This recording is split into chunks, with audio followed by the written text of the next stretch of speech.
All right, Hotep, Hotep, it's great to see some faces today. It is my honor to introduce our speaker for today, who is none other than Dr. Molefi Kete Asante.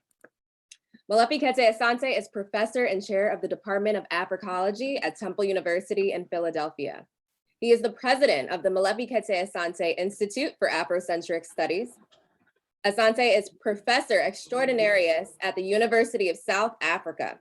He is the founding and current editor of the Journal of Black Studies and the first director of UCLA's Center for Afro-American Studies. Asante, often called the most prolific African-American scholar, has published 97 books. And as I'm reading, please be sure to mute. Thank you very much. Among some of these books, he has written Being Human Being, Transforming the Race Discourse with Nadav, The Perilous Center, or When Will the African Center Hold, Radical Insurgencies, The History of Africa, 3rd edition, An Afrocentric Pan-Africanist Vision, The African American People, A Global History, Erasing Racism, The Survival of the American Nation, Revolutionary Pedagogy, African American History, A Journey of Liberation, African Pyramids of Knowledge, Malana Karenga, An Intellectual Portrait, Facing South to Africa and the Memoir, As I Run Towards Africa. Asante has published more than 500 articles and is considered one of the most quoted living African authors, as well as one of the most distinguished thinkers in the African world. He has been recognized as one of the 10 most widely cited African scholars. Asante has been recognized as one of the most influential leaders in education. He has been named a history maker with an interview in the Library of Congress. In 2019, the National Communication Association named him an NCA Distinguished Scholar, its highest honor, saying that his writings were spectacular and profound. He received his PhD from the University of California, Los Angeles at the age of 26 and was appointed a full professor at the age of 30 at the State University of New York at Buffalo. At Temple University, he created the first PhD program in African American Studies in 1988, and he has directed more than 150 PhD dissertations, making him the top producer of doctorates among African American scholars. He is the founder of the Theory of Afrocentricity, the Check Anti-Joke Conference, and the think tank, the Molefi Kete Asante Institute for Afrocentric Studies in Philadelphia, which we are attending today. Asante wrote the mandatory African American history course for Philadelphia School District. Asante was born in Valdosta, Georgia, of Sudanese, Nubian, and Nigerian Yoruba DNA heritage. He is one of 16 children and is married to Anna Yanenga, an African Costa Rican with Akan ancestry via Jamaica. He has 3 children, Mario, Eka, and MK Jr. The latter was born in Zimbabwe. He has 6 grandchildren, Jamar, Ramses, Ayana, Ayan, Nova, Akira, and Akila. He is a poet, novelist, dramatist, and a painter. His works on African language, African history, multiculturalism, and human communication and philosophy have been cited and reviewed by journals such as the Africological Perspectives, Quarterly Journal of Speech, Journal of Black Studies, Black Scholar, Journal of Communication, International Journal of African Renaissance, American Scholar, Daedalus, Western Journal of Black Studies, and International Journal of Pan-African Thought. The Utne Reader called him one of the 100 leading thinkers in America. Asante has appeared on numerous television shows and social media programs in Africa, Asia, North and South America, and in Europe. He has received many awards and honors for scholarship and political community activism. He regularly consults with heads of states in Africa and has become one of the most popular lecturers in issues related to the United States of Africa. He serves on the Thabo Mbeki African School of Leadership at UNISA. Asante was invited in February 2020 by the Russian Academy of Sciences and RUDN to co-chair a seminar on African affairs with Professor Alexei Vasilyev. In addition, Dr. Asante's writings are in Russian, Spanish, Kiswahili, Portuguese, French, Hungarian, and Japanese. He was the president of the civil rights organization, the Student Nonviolent Coordinating Committees, UCLA, in 1960s. And in 1995, he made a traditional king, Nana Okru Asante Pesa of Tafo Akyem, Ghana. He was appointed a Wanadu of the court of Hasimi Mega, the Emiru of Gao, Songhai, Mali in 2009. Asante trained journalists in Zimbabwe immediately after the second Chimurenga and was a mentor to the first group of liberated journalists from Zimbabwe Institute of Mass Communication. Asante has received honorary doctorates and awards from several institutions, including Pepperdine University, Sojourner Douglas College, University of South Africa, and University of New Haven. He remains a popular consultant for many school districts seeking to build Afrocentric curricula. His students have included Raylan Rabaka, Eddie Glad, Ibram Kendi, Crystal Temple, Siri McDougall, Ifitayo Flannery, Jennifer Williams, Nzinga Gaffin, Zizwe Po, Catherine Bankole Medina, Daniel Black, Nihi Coker, Adisi Akabulin, Michael Tillotson, Victor Okofer, Anna Montera Ferreira, James Conyers, and more than 100 other PhDs. Asante is a series editor for Routledge, African Studies, History, Economic Society, and series editor for Anthem Press for Africology, especially in areas of ethics, theory, practice, and history. And we're so honored to have him speak today. Thank you. Thank you very much, Toyosi, for your introduction. And before I start, let me say that I am not Nadav, as you can see. Nadav is our opening speaker for the Molefi Kete Asante Institute when we open our doors physically after a long period of COVID. She will be speaking on May the 22nd. I will introduce her and Dr. Jabali Ade. That's May the 22nd. I am working with a team now, Brother Carlton and Brother Kareem, to make certain that our YouTube channel will be available for the world, actually, by May 22nd.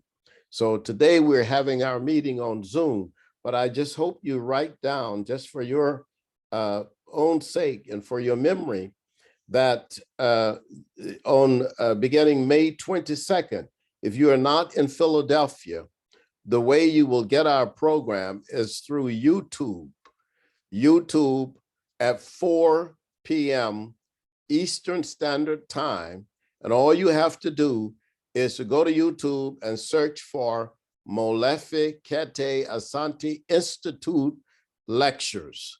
And that lecture will pop up at 4 p.m. Eastern Standard Time. So just the same time as we have our Zoom, we will be having the MKA lecture series, 4 p.m. on Sunday, May 22nd is our next presentation.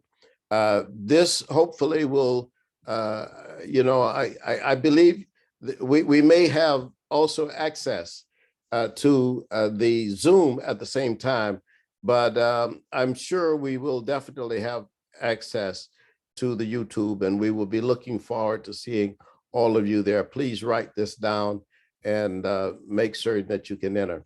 Let me start by saying that we are very happy to the African ancestors for our being able to be here today.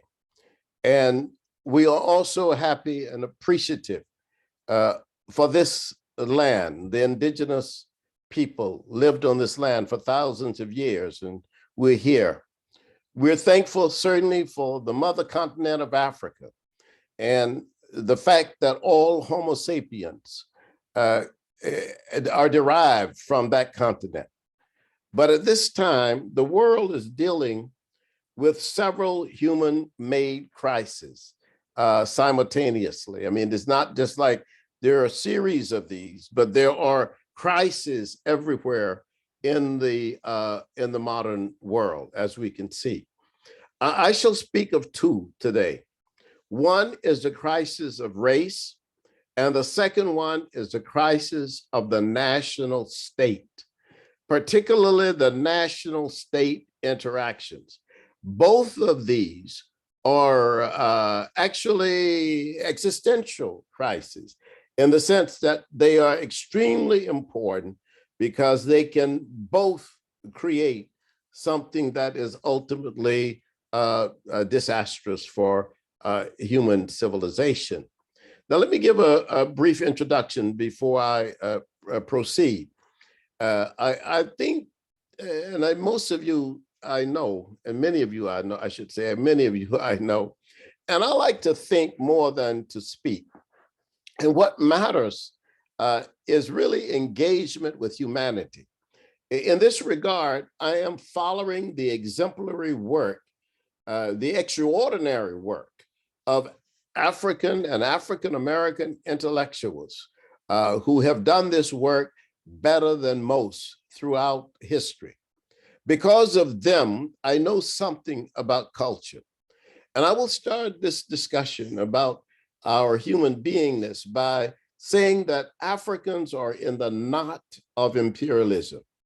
This time from Russia, but this new European crisis that we see in the world today is a crisis just like many of the others have been, a crisis of white cultural impositions on people.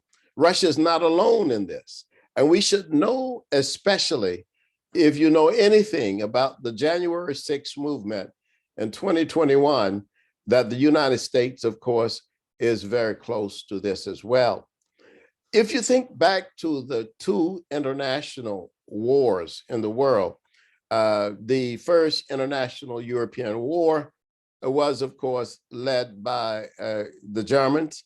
And then the second international European war was also led by the Germans. In 2022, the invasion of Ukraine by Russia, with explanations that Ukraine got right-wing German sentiments, makes me believe that somehow there is something else going on that many times people do not think about when they're talking at a surface level. And I want to explore some of those things and sort of have a conversation with you, because we can deal with phenomena, but we must be critical enough to discover truth. You can see phenomena happening and you can say this is this and that is that, but sometimes the truth escapes us if we're not critical, and we don't have, sometimes we talk about critical inquiry. In fact, many times now in education, people say that we're trying to teach people, at least students, to be critical, to have a critical attitude. But to have a critical attitude is what H. Rap Brown used to say many years ago when he was H. Rap Brown. And he used to say to us in SNCC, he used to say, if people say that it's night outside and you have watched them lie over and over again, you have to look for yourself. Because if they say it's night, it really might be day. So this is an understanding about what has happened or what has happened in the world. Because the moral attitudes, this is what I believe as a person who thinks about this often, the moral attitudes of the West are in deep chaos. That's the way it looks to me. They have lost the idea that right is right. They believe that contradictions are normal, ordinary, and that hypocrisy is real and necessary for political and economic advancement. Camus, one of the writers of the 60s, said, well, denial is hell. Sartre said indecisiveness is hell. Ida B. Wells said lynching is hell. Elijah Muhammad said that the devil was the American white man. So all of these people who are talking about this are talking about chaos. That's what they're talking about. When I hear stories about the Ukraine crisis, death and the dead, torture, rape, brutality, not not known on this scale since the last international European war. I see no sentiment from the religions, for example. I see passivity from people who should be speaking. The horror and the torture have both become a part of our society, of us. It is the venom of the Western culture, anger and racism in the heart of people who no longer know good from evil. This is the preface for what I'm going to talk about today. I like to believe that what the French philosopher Camus said, that the white man is responsible for both perversions and achievements, is correct. And this is what we have to say. Sometimes we say that the white man is only, or the white people are only responsible for perversions, but that's not true. Sometimes we think they're only responsible for achievements. That's not true. He says they're responsible for both. There's been perversions and there have been achievements.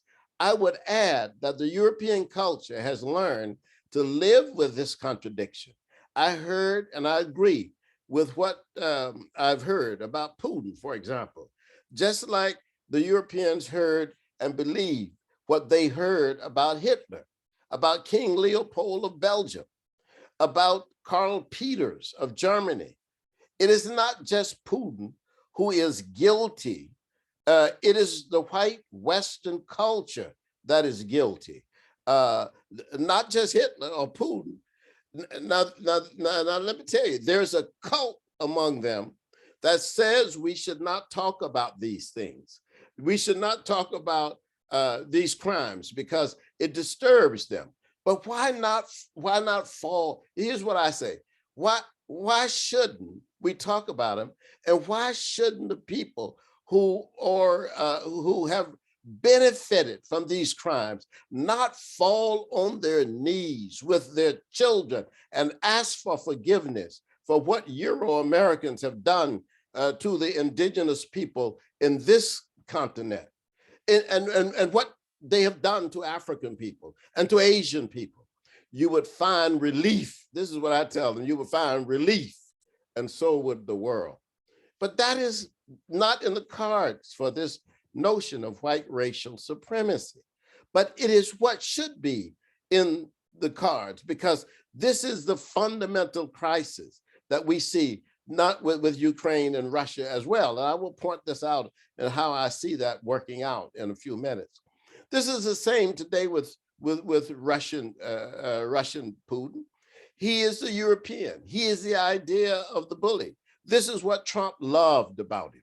This is the MAGA man. These are the ones who believe that somehow they are superior to other people. So the official business in America, for example, that we often accuse the police of, is this idea of killing Black men. That to control the population, you have to show domination. There's no morality in that, no politics in that, no ethics in that either. This is crime, it's evil, but we have to speak it. We have to say it. We have to use this in a critical way. Where are the shared values? We know nothing. We hear nothing but silences or cruelties, and we become either victims or perpetrators. We believe what the winner that in this civilization, and that has been handed and basically given as an achievement of the West. We believe that the winner is right. Hitler would have been right if Hitler had invaded Africa and had won. And that is what Putin knows. Putin knows, and that's what Trump knows, that there are people within the Euro-American society who believe that in order to be right, you have to win. And you have to win by crushing other people. He knows that everything seems meaningless. So Putin sees this as necessary, as logical. And therefore he knows that there is no transcendence no deity. This is the sadness of this moment, a mood of guilt that exercises itself in the brutality of death to other people.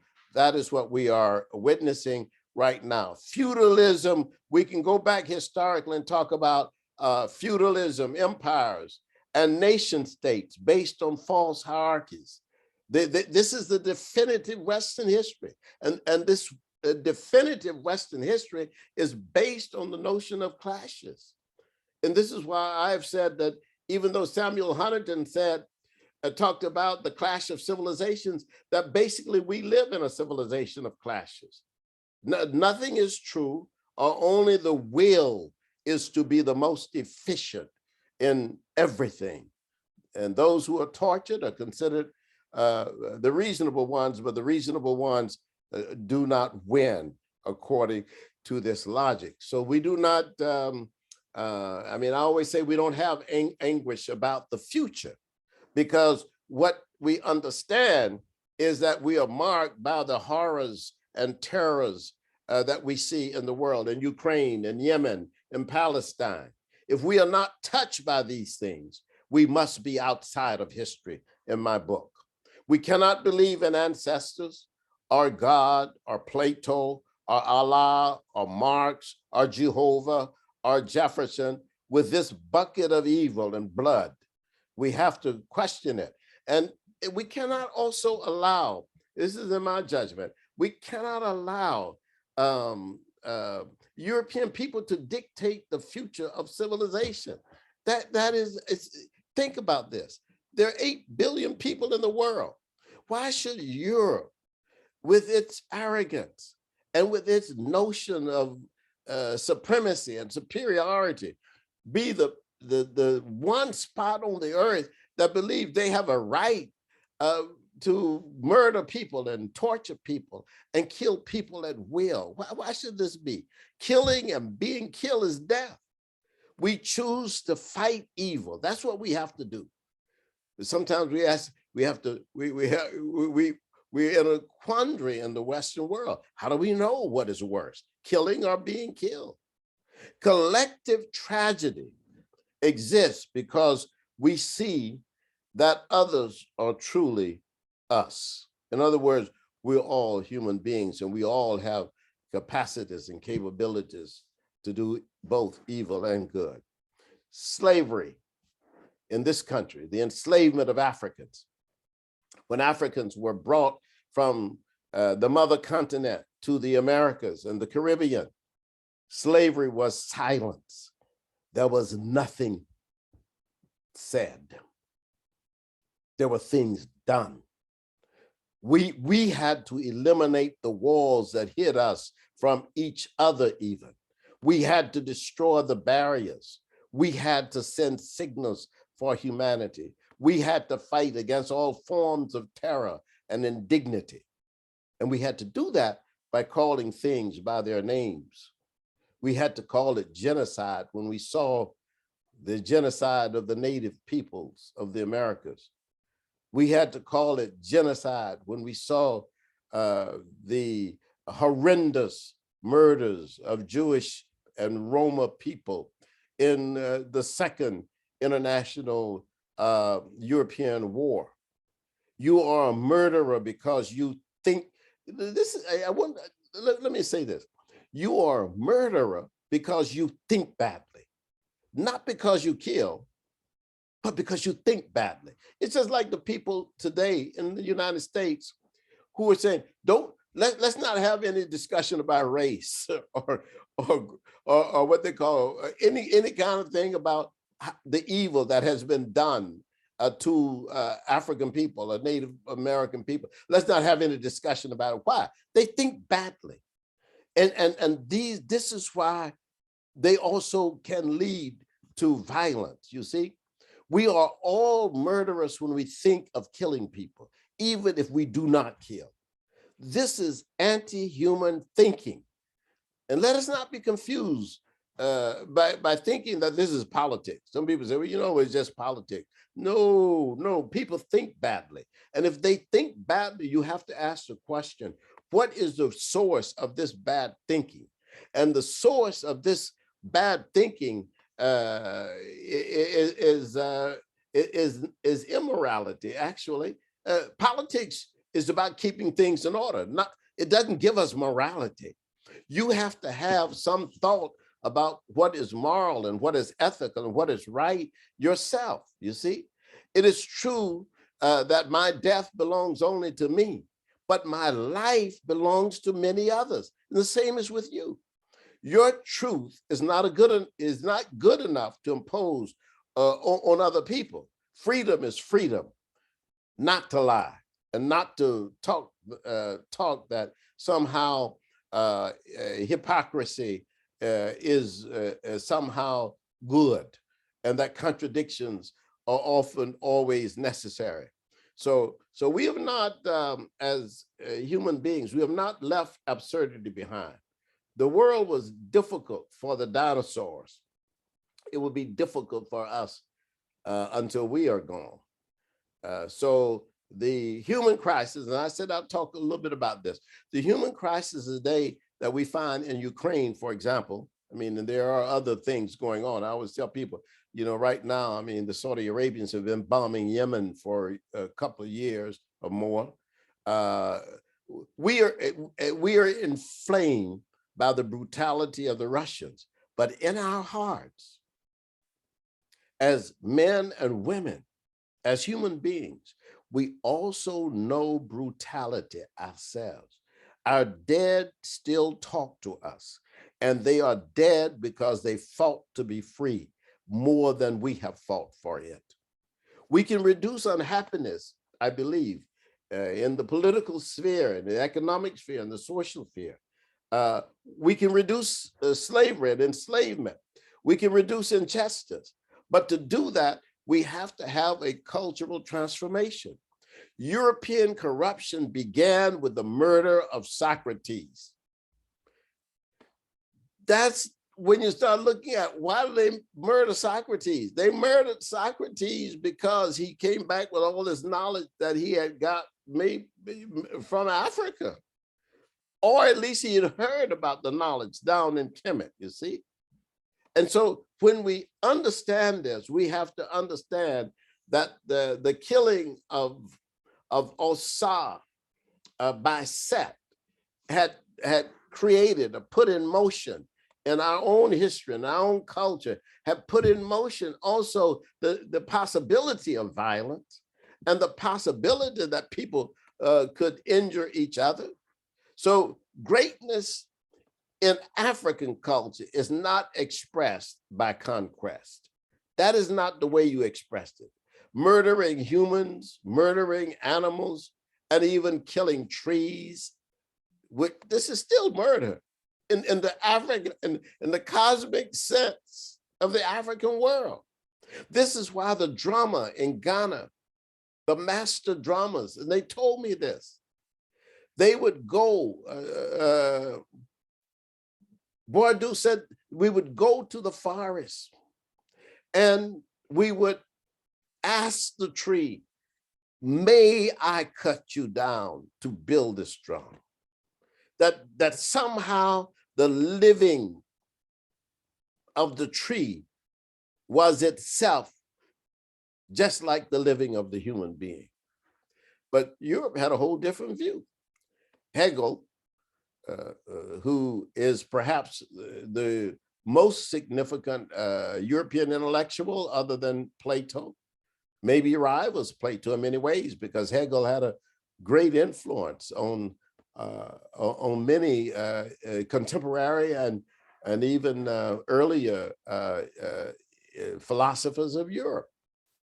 He said man is made for history and not history for man.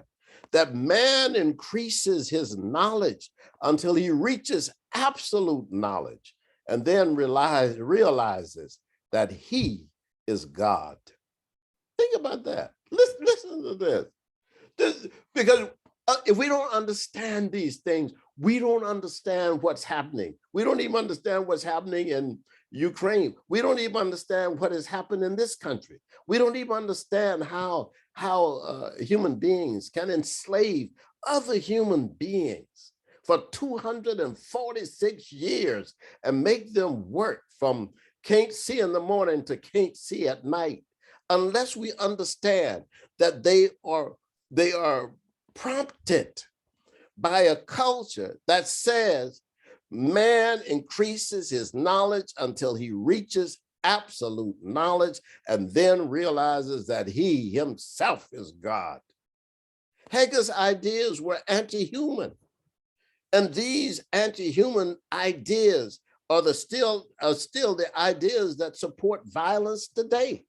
Because it says, and I was in Puerto Rico many years ago now, 15 years ago, and I was walking in Aldea and near the beach, and people were saying, well, many people with African culture lived along this beach, but the hotels they were trying to take it, so that this is economically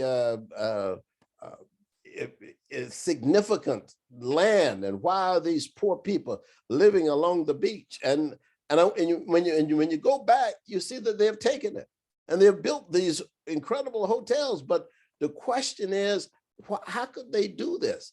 They could do it because they believe that, in fact, these people are not the same as they are, that there is a superior attitude and a superior sense of consciousness that Europe says it reserves for itself.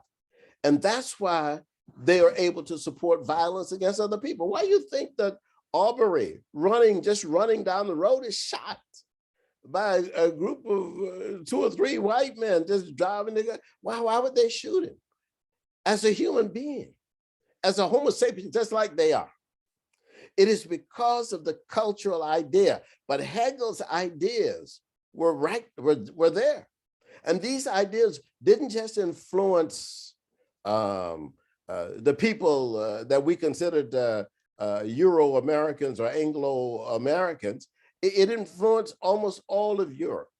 Engels, Marx even supported this, that violence was a way to create history. If you want to create history, you do something. You move on somebody. You attack somebody. You might dictate what is right, you see? Remember, Hegel said that Africa was no part of history. What did he mean when he said that? Sometimes we say, well, Hegel said that Africa was no part of history because he was a racist. Yeah, he was a racist. But what he meant was that Africa has a different relationship to human history, that it is not based in the violence against others to bring about consciousness and to create or make a different history, that it was something different, you see.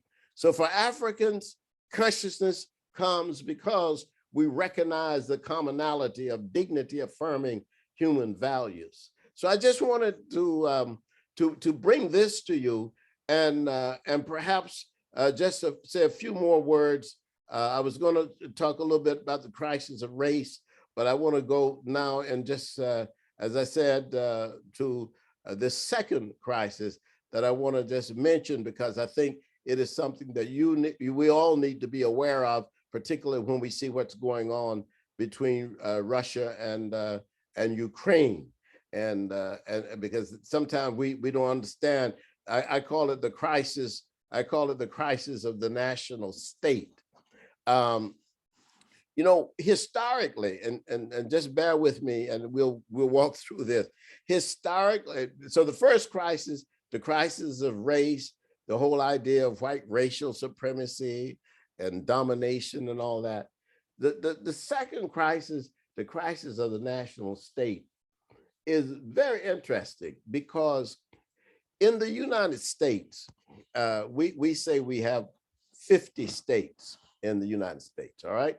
But actually, the state system, as it was developed by the Europeans, and remember this, there are distinctions to be made by empires, kingdoms, nations, and states. They have different nuances, you see? They're not the same thing, They're not the same territory, I mean, necessarily.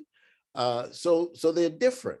And we often say, and it's true what we say, that Egypt in the world was the first true nation in the world, because it was a nation that was comprised of 42 different ethnic groups and sort of molded together by Menes, Norma, the first great king in the history of the world, the African from southern Egypt, Upper Egypt, it's called, who conquered along the Nile Valley and made one nation.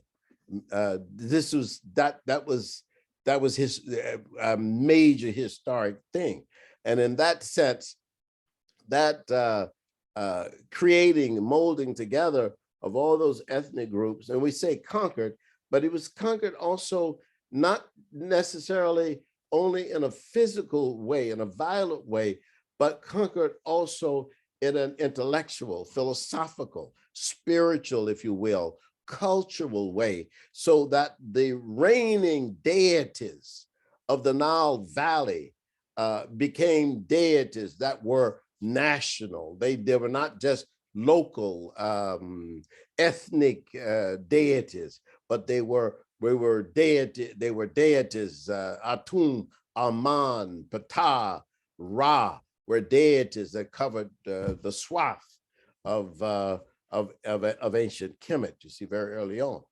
But there was a movement, and this is what I want you to see. There was a movement in the 17th century, 1648, among the Europeans after a 30-year war that had happened because there was a revolt in what we now call the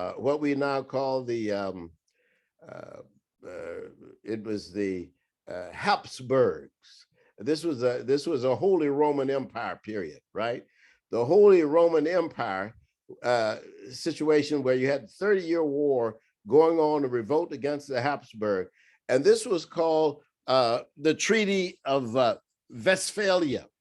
And the Treaty of Westphalia recognized something that was different for the world. It recognized the full territorial sovereignty of the member states of the empire. So the Holy Roman Empire, I would try to make this very simple. The Holy Roman Empire, which had lasted from around 1300 and something, had many different parts and people fighting against each other. And so to impose some sort of order on the Holy Roman Empire, to keep the empire perhaps in the hands of the emperors who were in charge, they had this peace treaty. And in this peace treaty that ended the 30-year war, what they did was to create a concept which I often talk about these days. It was a concept of sovereignty. Now we know sovereignty. Everybody knows sovereignty, right? We talk about sovereignty. In fact, in 2005, when I was in a meeting with some of the presidents of Africa, Thabo Mbeki, and the president of Ethiopia at that time, Mekeles, and Obasanjo, and Wade of Senegal. It's very interesting, this notion of sovereignty, because this notion was created by Europe. It's a very interesting point. And the reason they had to create it was because if they did not create it, they would not know boundaries, you see? So this contest, this civil, it was again a German war, this war with all these different groups had to be measured out, and you had to try to figure out not only politically, but also for the future, what kind of treaty would protect the empire and also protect various powers. Sweden, for example, and France at the time had conflicts with the Holy Roman Empire, and those things had to be settled. So how do you settle them? They then decided that, here's the way you settle them. You have to tolerate minorities, because before they were killing minorities. If you were a minority, if you were Roma or something like that, they just kill you outright. You don't need, if you were Jewish, you'd have pogroms all over the place, just kill them, because this is not where you should be. All right. So then what they declared that in 1624, this is 1648. Remember this, you'll know something a lot of people don't know. 1648, the Treaty of Westphalia, this is German pronunciation. They spell it W-E-S-T, like Westphalia, all right? But if you're just German speaker, they say Westphalia. The Treaty of Westphalia said, okay, we're going to take 1624 as a normal year. That's going to be the year that we're going to measure everything by. Now this is 24 years later. Then we're going to take 1624 because we can say, as it was in 1624, so should it be now and forevermore, right? So they created this Peace of Westphalia as a milestone in the development of what they considered to be Western tolerance, European tolerance, and secularization of the societies.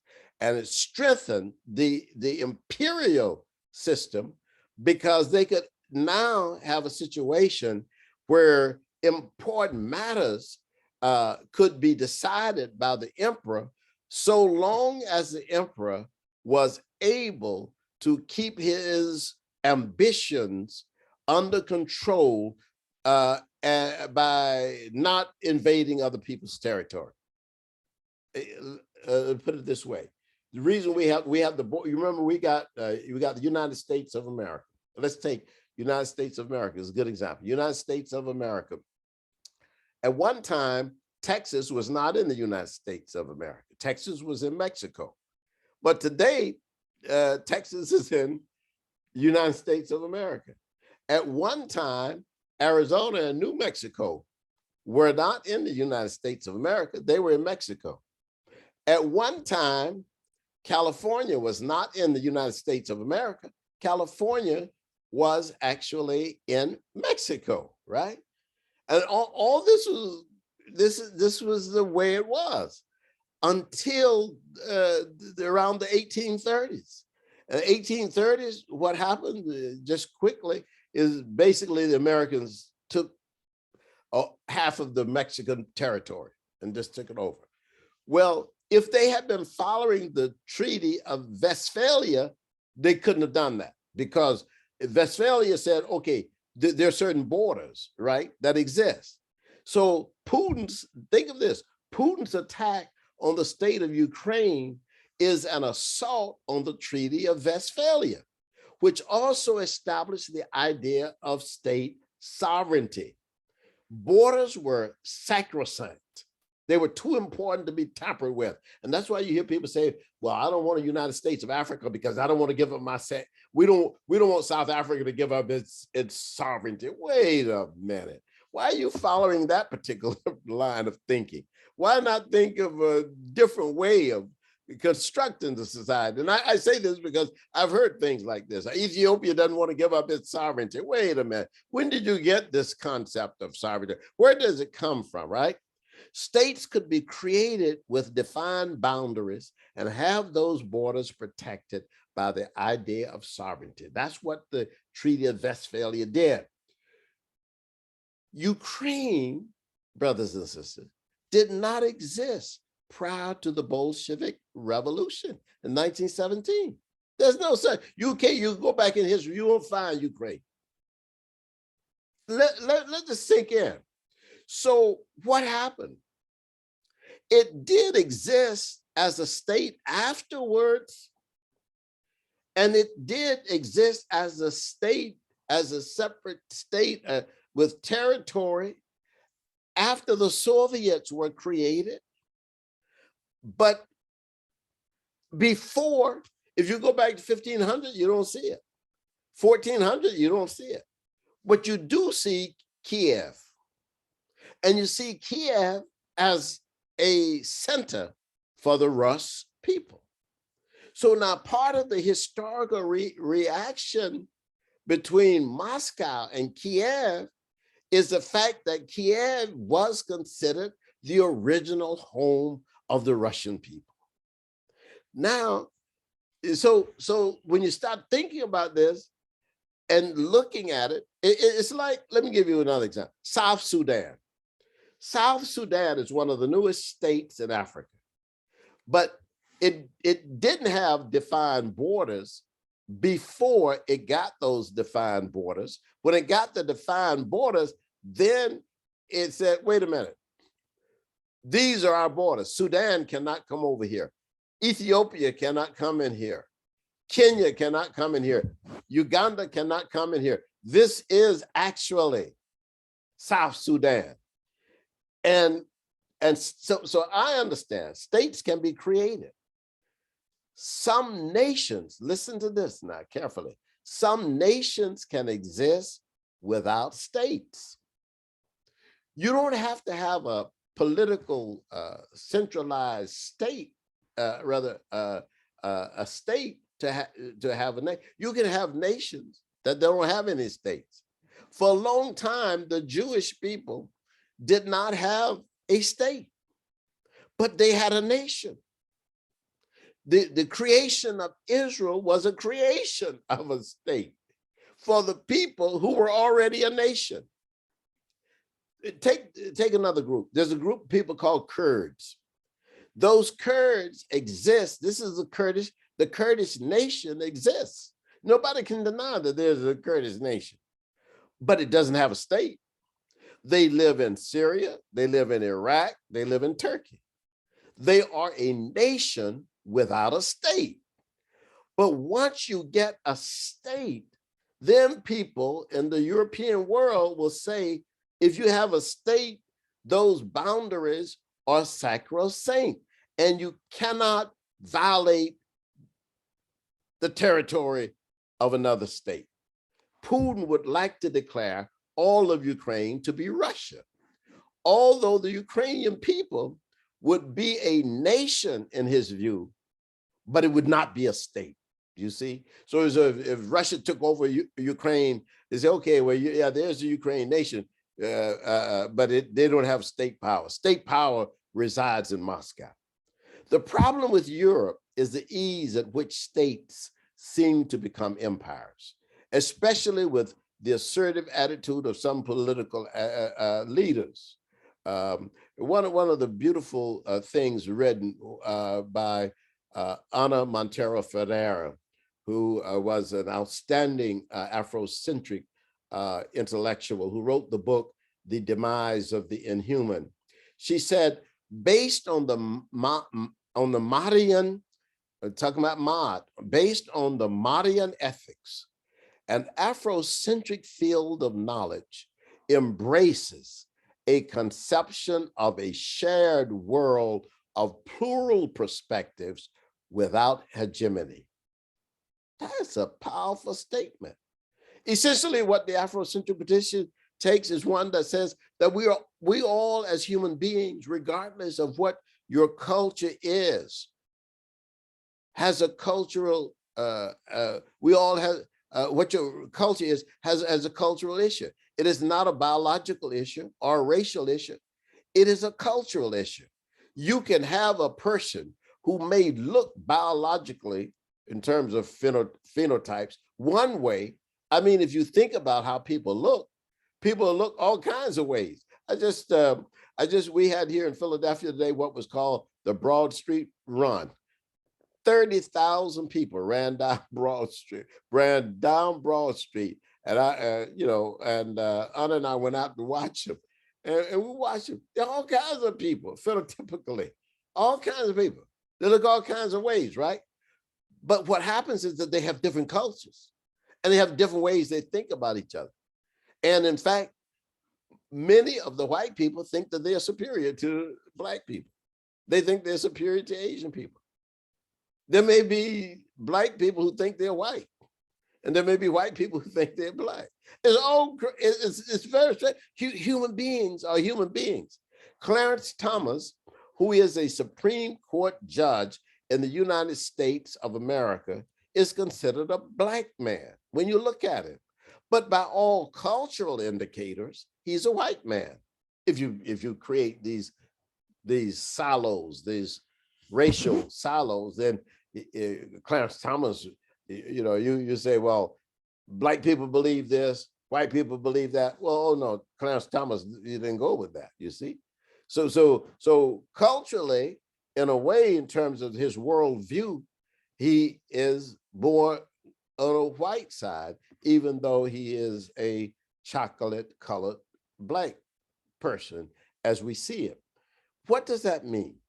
You can also find white people who are culturally Indian, or you can find Indian people who are culturally European. It is a cultural issue. For me, I accept all human beings without hierarchy. You have to accept all human beings without hierarchy. You have to question people and be suspicious of people who don't accept other people because of their phenotype. That is not an Afrocentric view. That is the essential notion. But what Europe imposed and many of the religions imposed was this notion of hierarchy. Hierarchy is problematic anywhere. In human beings, we are 99.9% the same. We're all human beings, but our cultures can certainly be different, and we can be educated in a different way. What Putin has decided is that a hierarchy should exist among Slavic people, where the Russians take precedence over the Ukrainians. This is bogus as the Ukrainians trying to take color and race and use them to degrade African people who have given so much labor and knowledge to the Ukrainian people. Europe is truly the master of this type of false action, empty concepts, concealing a vicious need to express supremacy over others. It is at base an inferiority complex, rooted and grounded in the lack of knowledge of human African origins. However, we must not forget that there has been a proliferation of white nationalist ideology in the Ukraine military. Evidence has shown this is in reports as recent as January of this year by Newsweek and Facebook's had once banned praising the right-wing organizations of Azov and the Patriots in Ukraine. In fact, we know also that members of the American far right have also joined with the Ukrainians because they believe that Ukraine has now taken on this image of being a white nationalist country. So what is this really about? It is about the brutal and illegal occupation of Ukraine by Russia on the basis of a historical reality that would cause any Western nation to be vulnerable to occupation. We know that that's one part of it. They say, and it is undeniable, that there are people in the Ukrainian army that declare allegiance to the white supremacist idea. I dare say that you will find such people in the armed forces of the United States, the UK, and the Russian Federation. So how do we as scholars and activists and thinkers for a Ma'atic world, one where Ma'aticity rules, intervene in this fray? And I think that this notion of a clash of civilizations, we have to say no. The clash is over those people who do not reflect critically on history. The invasion of Ukraine by the Russian Federation represents a crisis not simply of Russian society and politics, but of the reigning European civilizational tendency that has controlled the resources of the earth for nearly 500 years. One cannot look at this crisis in the short run. It is a continuation of the failure of the Westphalian doctrine of sovereignty of states. While in 1648, we can look at that and talk about, what kinds of things happened and how it happened and how it should not have happened. We also have to understand that the Treaty of Westphalia was to permanently settle one thing, the 30-year war, and establish state structures, but it had also within it the potential for state disputes. Nations are one thing, but states are created and made by humans who set boundaries or have boundaries set by others that are potentially violated. Afrocentrists have always called for the elimination of hierarchies, of race, or nations or states, because the end of such rankings is strife, warfare, and ethnic genocide. If you start ranking as Europeans have done with this notion, false notion of race, then you're going to get warfare, you're going to get violence, you're going to get ethnic genocide. As we study the ongoing war in Ukraine, we must also know that the last two international European wars had precisely the same elements of blood and soil and hierarchy. It is with profound sadness that we recognize the inability of the European mindset or culture to create a world of peace. I have sadness about that. I'm not happy that Europe has not, Europe has been in the driver's seat economically for a long time, but they are totally out of ideas. The only idea is violence and might and will, you see. As we have seen in Yemen and Palestine, Afghanistan, Ethiopia, and other regions of the world, where we have adopted European civilizational tools for solving disputes, those who seek to dominate and oppress others will always revert to the civilization of clashes. Our objective is to seek wisdom and do ma'at and bring the most ancient African ideals into the mix of human societies. I want to thank you for listening to me today. And I'll take a few minutes for questions, Toyosi, if there are any. Thank you so much, Dr. Asante, and thank you for that wonderful lecture. I actually have one question in the chat from you already. It says from Ken Bell, what's your thoughts on the ongoing ethnic cleansing in West Darfur in Sudan? I think my analysis is perfectly on target with what is happening in Darfur. My thinking about that is that the Arabization that started around 1600 in Sudan has now reached a peak where that Arabization of African people has led to this notion of violence in order to dominate and create a hegemony where Arab culture dominates African culture. That is what's happening in Darfur. And let me just say this, that these are complex issues in this sense, that the religion of most of the people in Darfur, or at least of many of the people in Darfur, is the same religion as the Arab religion. They followed Islam, but following Islam as a religion in the minds of the African people is one thing. That means that if I follow Islam, I don't have to give up my grandmother. I don't have to give up my language. I don't have to give up my customs, my traditions, my rituals. But in the mind of the Arabs who are dominating and creating hierarchy among African communities, and those Africans who have taken on Arab culture, who also enforce this violence against African people, their idea is that, look, Arab culture is superior, and superior people have a right to dominate inferior people. That's what's happening in Darfur. And so the fight of the Darfurian people is a fight that has gone on in Africa for a long period of time. And we have lost that battle in many places. And that's why it's not just going to be Darfur. We see this happening in Niger. We see it in Chad. We see it in Mali. We see it in Cameroon. This is Nigeria. It's the same struggle. This notion that the way to bring people under your control is through violence.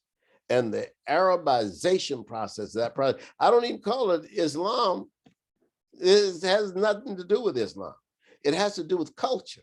And it has to do with the idea that the people believe, the Arabs believe, that they have a right by virtue of being superior to the Black people. And then, of course, think of this, because we have it in our own history. It's not foreign. Then they convince some Black people to also believe that the Arabs are superior to them. That's what we call that self-hate in the United States, right?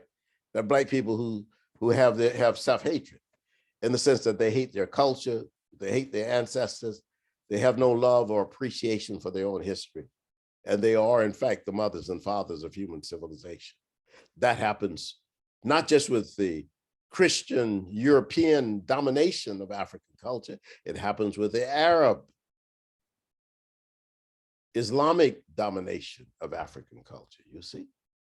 That is the thing. So you can have Arab domination in Sudan and Darfur, which is very confusing to a lot of people, because only about 15% of the people consider themselves directly Arabs. But yet they control 85% of the other people in Sudan. And Sudan considers itself, this is weird. Let me just tell you something. Sudan was independent before Ghana. But if you ask anybody, which was the first nation in Africa that was independent, people they will never mention Egypt, and they will never mention Sudan. They mention Ghana. First independent nation in Africa. That's not true. But Sudan, which got its independence a year or two before Ghana, declared itself. Now think of this. You got nearly 100 million people. Most of they're Black African people. They're us. These people declared, the ruling 15% declared that Sudan was an Arab republic. It's in Africa, you see. But what happened, this nation, this Arab nation, saw itself as going beyond all boundaries. And that's what is happening in Niger, Chad, this violent, aggressive, assertive Arabization of African people, to have African people to change their names, change their language, become essentially Arabs. And who dominates the Arabs? The lightest skinned people. That's who dominates them. Who dominates the culture? The lightest skinned Arabs dominate. What does that make the little Black children in Africa think? That those people are superior. It's a crime, it's terror, it's horror, it's brutality, it's mental domination, it's psychological stress. That's what I think. Thank you so much, Dr. Asante. And they said very true in the chat. Does anyone else have any questions? At this time, you can unmute yourself and you can ask your question. Thank you. All right. Well, I want to thank you so much, Dr. Asante. Hello, Dr. Asante. Oh, sorry about that. Oh, no problem. Yeah, my name is Omotayo Ogun. Dr. Asante, I was trying to fit the current African situation into your talk. I have had conversations with lots of people who are considered to be African intellectuals. And when I bring up the topic of Africa needing to have a different means of viewing the world for us to actually make progress as a people, I run into this opposition that basically has to do with them bringing in angles which are fundamentally negatively economic, like you had said about Puerto Rico and the people who lived on the coast. and the building of these hotels. For instance, we had a conversation today regarding how a man named Jermaine Jackson had gone to Nigeria and was trying to convince the government to let him make an amusement park out of the Badagry slavery Area, that whole fortress. area. Yes, I've been there. Mhm. Yes, and a good friend of mine, whom I would expect would have thought differently, says to me that he can understand where Jermaine Jackson was coming from. That he'd been to some place in Germany where they had a Holocaust memorial, and they had buses that he saw 8 buses full of people come out to come and witness, come out to on excursion to the Holocaust memorial place. The question I asked him was, is that an amusement park?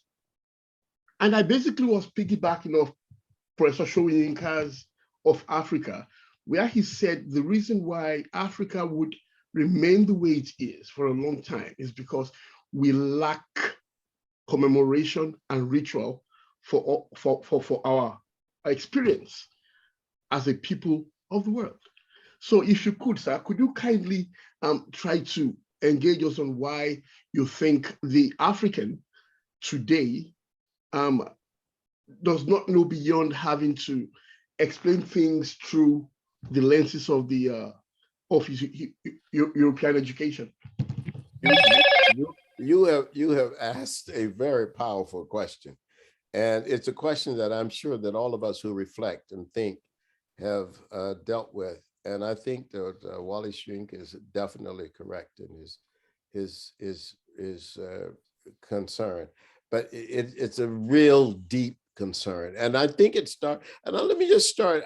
First of all, I agree with your premise, and I agree with Wally Soyinka, but let me just start with Wally Soyinka, right?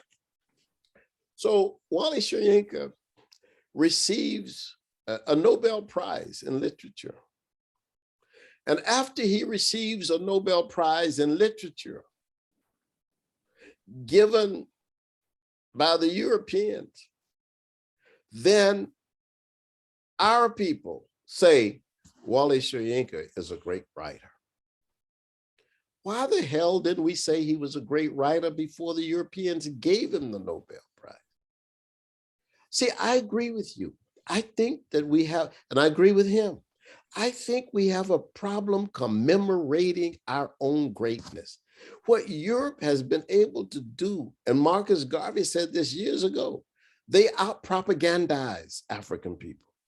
And they put you in a situation where, I mean, I lived in Buffalo, New York. We used to take people to Niagara Falls to see.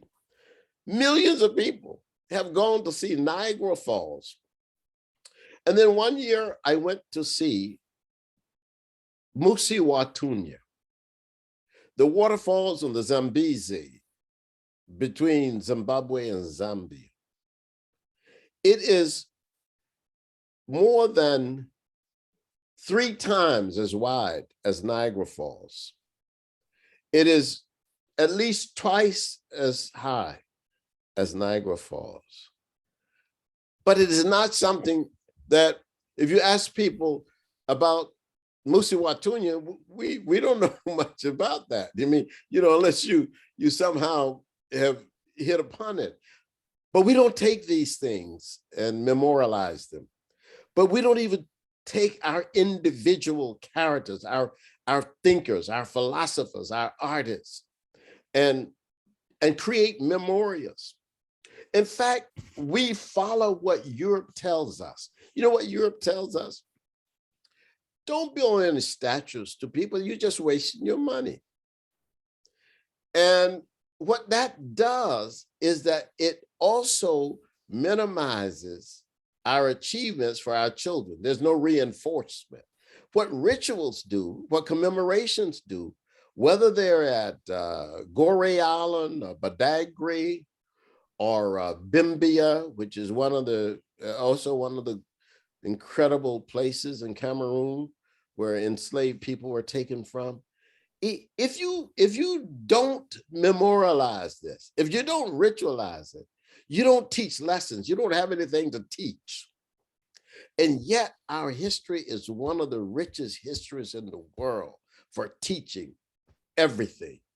And you can do that, but we cannot do it unless we have visionaries.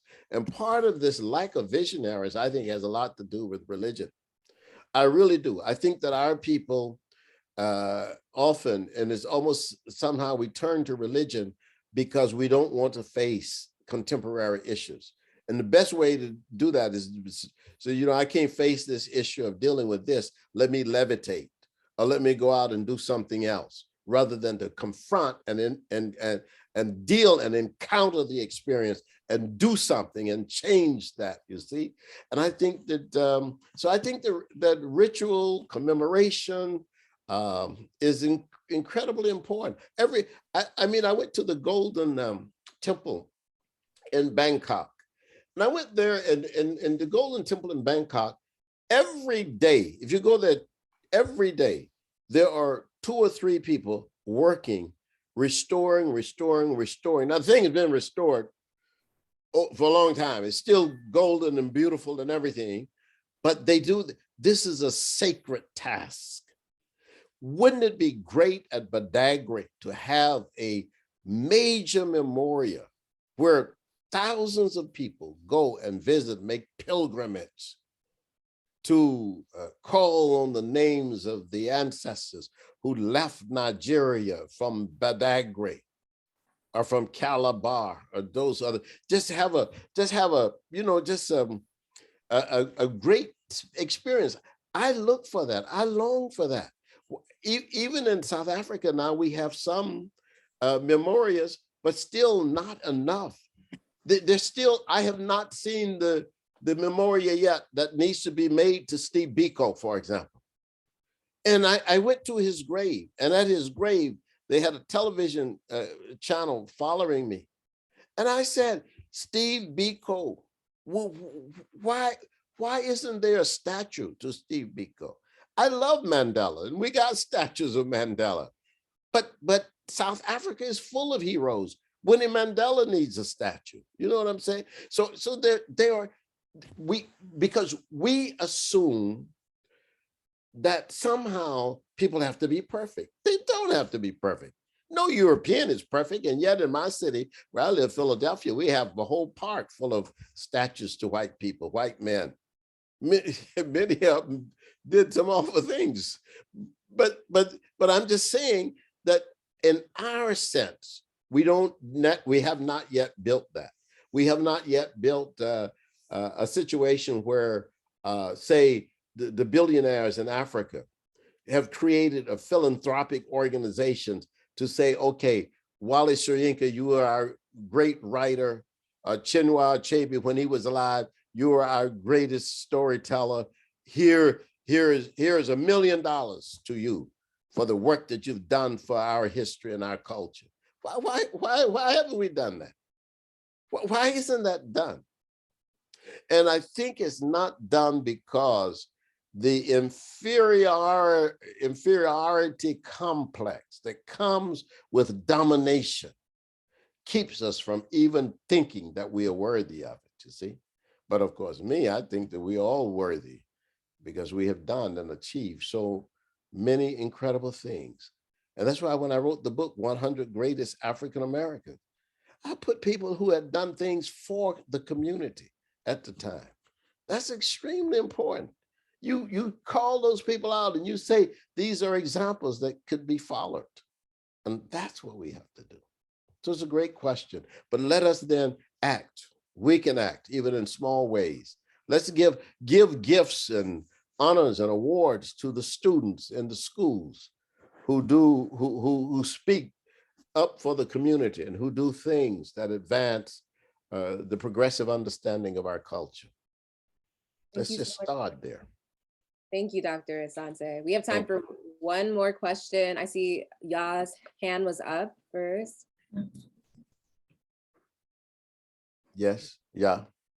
Hi, I just wanted to know, do you think there's anything that Black Americans in this country can do to improve those conditions that you spoke about in Africa, like in Sudan? Well, yeah. Well, yes, we can do lots of things because by virtue of our economic position, we could do lots of things. We need to do a lot of things for ourselves, though, but we could do lots of things. For example, I think, and I've had this discussion, I had this discussion with Congresswoman Bass some years ago. I approached the Black Caucus, and I used to write letters every 2 or 3 months to the Black Caucus about Sudan. Because my ancestry on my mother's side, according to DNA, goes back to Sudan. So I was very interested in Sudan politics. So what happens with the situation in Sudan is that the African Americans are confused. African Americans, Black Americans are confused because when they see people from Sudan, they think that the Sudanese who is brown skinned or who is dark is an African thinking person, when in fact they may very well be an Arab thinking person. So it's confusion. As Bass said, Dr. Asante, I met with a delegation from Sudan. They look just like us. Oh, that has nothing to do with it. That's why you can't go by phenotype. You can't say, no, they look just like us. No, who are these people coming from Khartoum? I had a big debate with the foreign minister of Sudan at the United Nations over the same issue. I spoke about the racism and the hierarchy in Sudan against people who were African.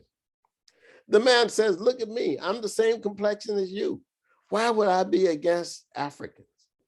I said, because you have an Arab mind, and Arabs see Black people as inferior. And that's what the Black Congress in the United States didn't understand, the Black Congress people. They didn't understand. They thought that because people were dark skinned, that they somehow shared an identity with the majority, 85% of the Sudanese. They didn't. They were the ruling class.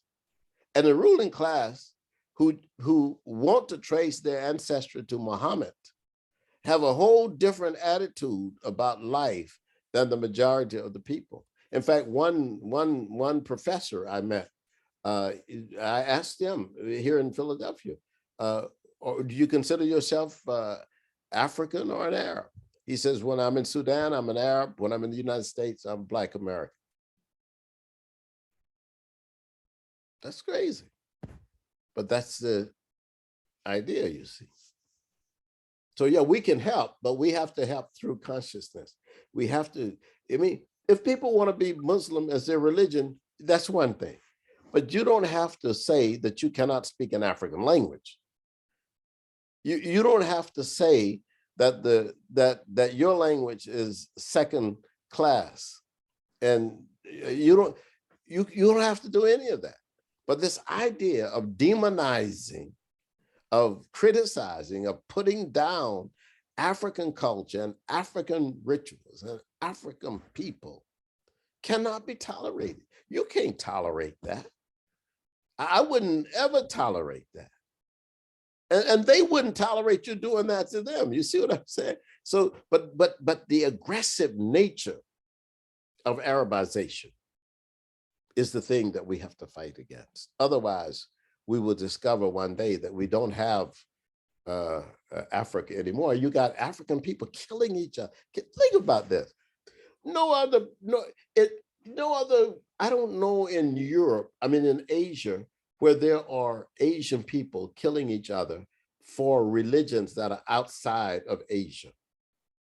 But in Africa, you got Christians and Muslims fighting each other, one for a European idea, one for an Arab idea in Africa, because they have not expressed their own culture.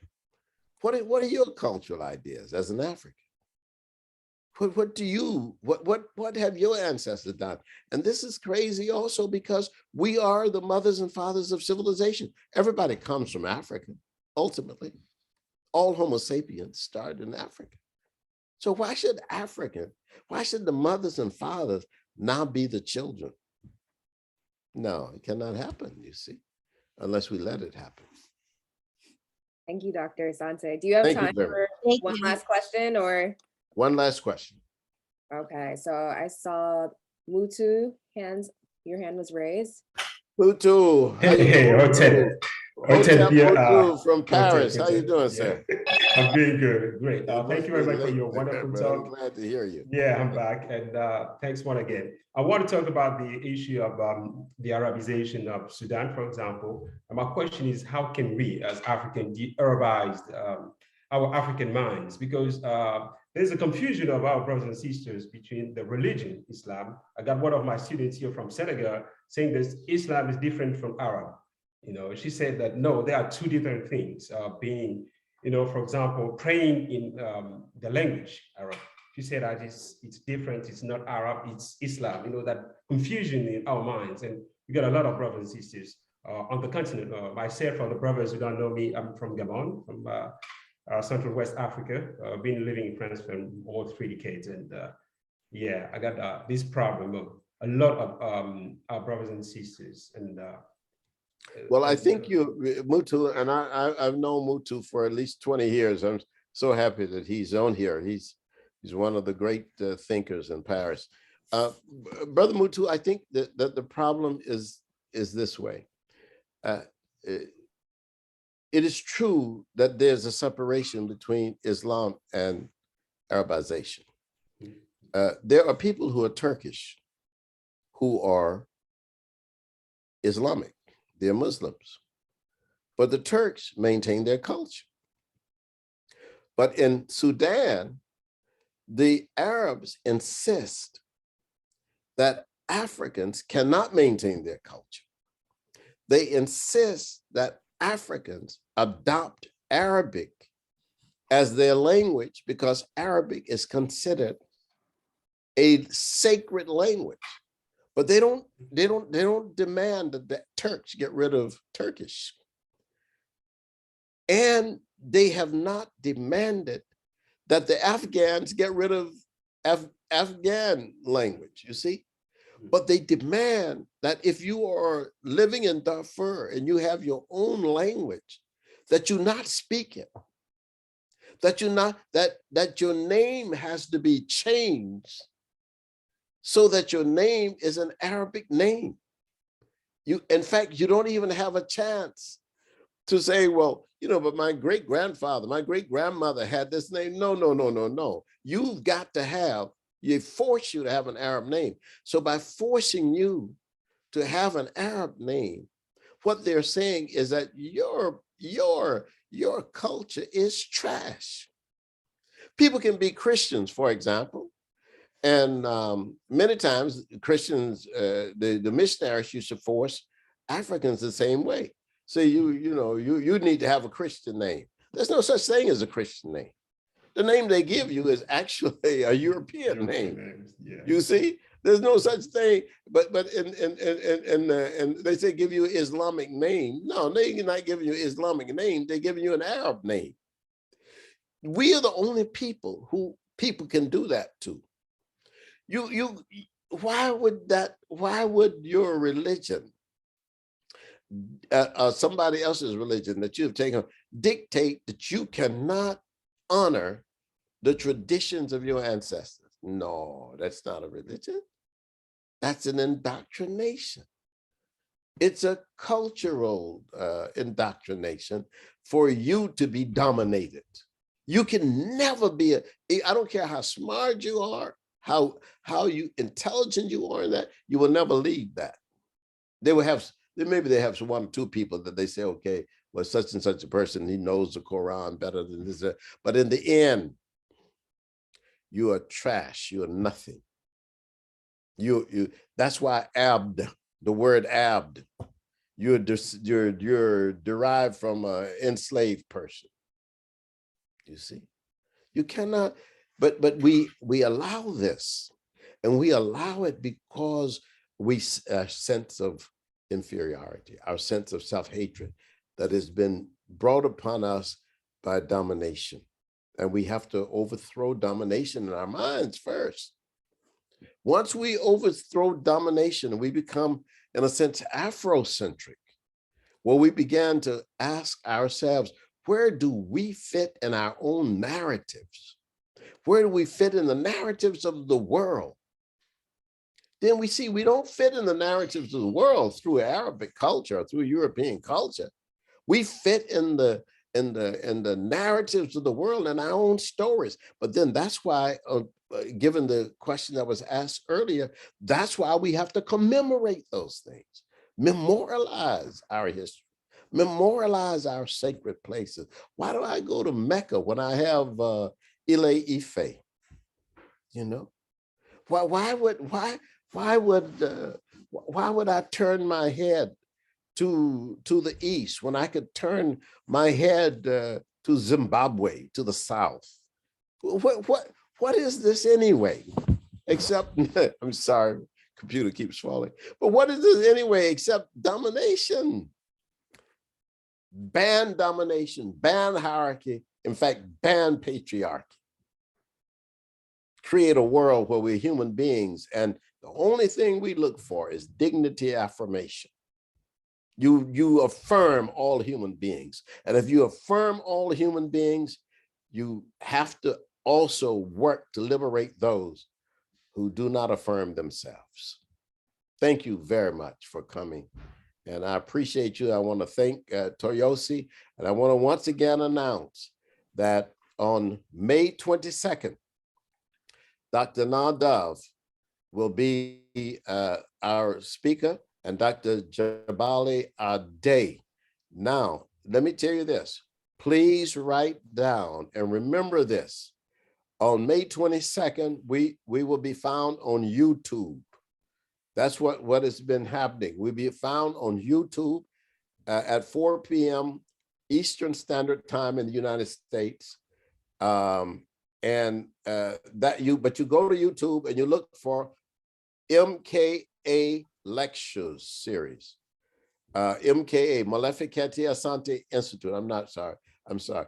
Not MKA, MKA Institute. Molefi Kete Asante Institute lectures at 4 p.m. and you would get us streaming live. And we're working now on our television quality channel, and we've been working on it for a couple of months. We think we've just got most of the kinks out, but we will also be opening, for those people who live in Philadelphia area, we'll be reopening the physical building, the Molefi Kete Asante Institute, which is located at 5535 Germantown Avenue. Hotep, Unc, Jed, Seneb, forever, and may we all have a beautiful time. Thank you so much. Peace. Thank you to you. Bye-bye. That's it. I see.